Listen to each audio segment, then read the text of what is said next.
کامران صاحب، آپ بتائیے گا کہ زراعت کو پاکستان میں ریڑھ کی ہڈی کی حیثیت حاصل ہے۔ اب جو یہ چین کے ساتھ معاہدے ہونے جا رہے ہیں، کیا اس میں زراعت کے حوالے سے بھی کوئی معاہدہ ہونے کا امکان ہے، اور کیا سمجھتے ہیں یہ کتنا ضروری ہے؟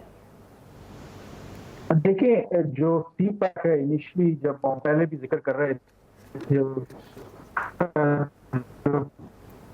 تو یہ تھا کہ پاکستان میں انفراسٹرکچر یعنی کہ موٹر ویز اور سڑکوں کا جال بچھانا جو ابھی بھی جاری ہے، اب اس کو ایکسپینڈ کرنے کی بات ہو رہی ہے۔ مثلا جو سیکنڈ فیز ہے اسپیشل اکنامک زون کی جب آپ بات کرتے ہیں، اسپیشل ایکسپورٹ پروسیسنگ زون کی ہم بات کرتے ہیں، تو یقینی طور پر جو اس میں زراعت ہے ایک اہم اس میں فیکٹر ہے۔ اور چین کس طریقے سے پاکستان کی مدد کر سکتا ہے، کیونکہ چین کے پاس جو ٹیکنالوجی ہے اس وقت وہ آف کورس سیکنڈ ٹو نن، مطلب اب وہ مقابلہ کر رہے ہیں دنیا کے جو ترقی یافتہ ممالک ہیں۔ اور پاکستان کی زراعت کا اگر بات کریں تو ہمارے یہاں آپ کو پتا ہے کہ وہی فرسودہ اور پرانا نظام ہم استعمال کر رہے ہیں کہ ہماری جو پروڈکٹیوٹی ہے، جو پیداواری صلاحیت ہے، وہ بہت کم ہے۔ تو اس میں آف کورس یہ جو وزٹ ہو رہا ہے اس میں کئی معاہدوں پر دستخط اور مفاہمت کی یادداشتوں پر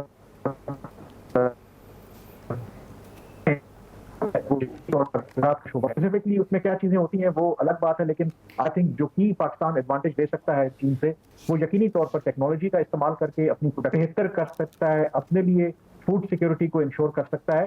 اور کیونکہ پاکستان ایک اس لحاظ سے آئیڈیل ملک ہے، یہاں پر 4 موسم میں ہر طرح کے پھل سبزی اور جو زراعت کی جو مصنوعات ہیں، پروڈکٹس ہیں، وہ پروڈیوس ہو سکتی ہیں، تو پاکستان ڈیفینیٹلی ان پروڈکٹس کو ایکسپورٹ بھی کر سکتا ہے۔ تو کی اس کے اندر یہی ہے کہ کلیئر پالیسی ڈائریکشن ہونی چاہیے۔ ہمارے ہاں جو وہی والی بات ہے کہ پرابلم یہ ہوتی ہیں کہ جو بیوروکریسی ہے، بہت سے جو ایسے معاملات ہیں اس میں چیزوں کو ٹھیک طریقے سے وہ اسیس نہیں کر پاتے، ریڈ نہیں کر پاتے۔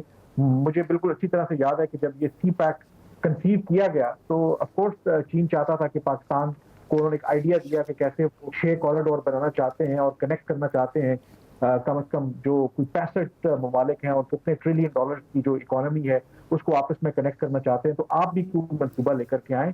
تو مجھے اچھی طرح سے یاد ہے کہ ہم نے چین کو بجائے تھے اسپیسیفکلی منصوبہ دیتے، ہم نے ان کو یہ کہا کہ دیکھیں خیبر سے لے کے کراچی تک جو بھی آپ نے کرنا ہے وہ کر لیں۔ تو چینی بڑے حیران ہوئے کہ دیکھیں یہ کیا بات کر رہے ہیں، آپ کی کوئی پراپر ہوم ورک آپ نہیں کرتے۔ لیکن آف کورس اس کے بعد پھر جو چیزیں ہمیں ریکوائرمنٹ تھی ہم نے اس پر کچھ کام کیا۔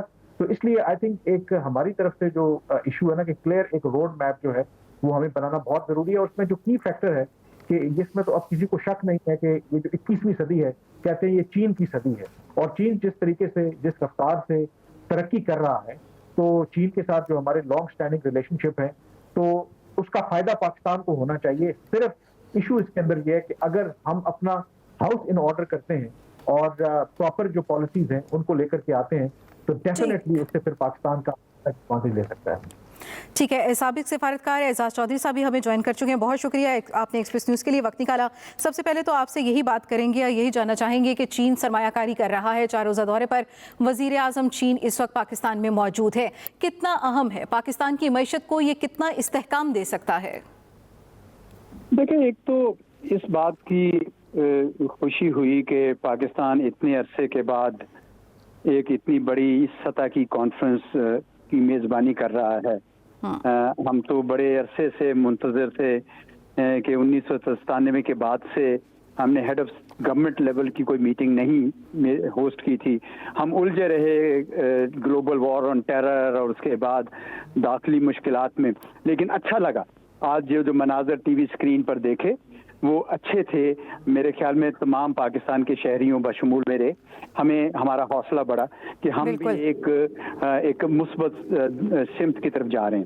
آپ نے سوال پوچھا تھا چین کے حوالے سے، تو یقیناً میں سمجھتا ہوں کہ یہ بھی ایک بہت ہی نادر موقع آیا ہے کہ چین کے ساتھ جو آپ کی اقتصادی پارٹنرشپ بنی تھی اس کے اندر ایک نئی روح پھونکی جائے۔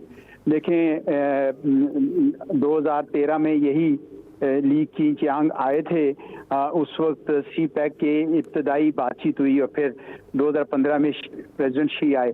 اس کے بعد سے ہماری طرف سے تو بہت سے دورے وہاں ہوئے، لیکن ان کی طرف سے اب یہ دورہ آیا ہے۔ تو یہ ایک ایسا موقع ہے کہ آپ کے منصوبے رکے ہوئے تھے کسی نہ کسی وجہ سے، یا ان کی سمت درست کرنے کا اگر کوئی وقت ہے تو یہی وقت ہے۔ مثال کے طور پر سب سے بڑی چیز اس وقت گوادر ہے. گوادر پورٹ اتنے عرصے سے بن چکی ہے, اس کی پورٹ بالکل ٹھیک ہے. سابق سفارتکار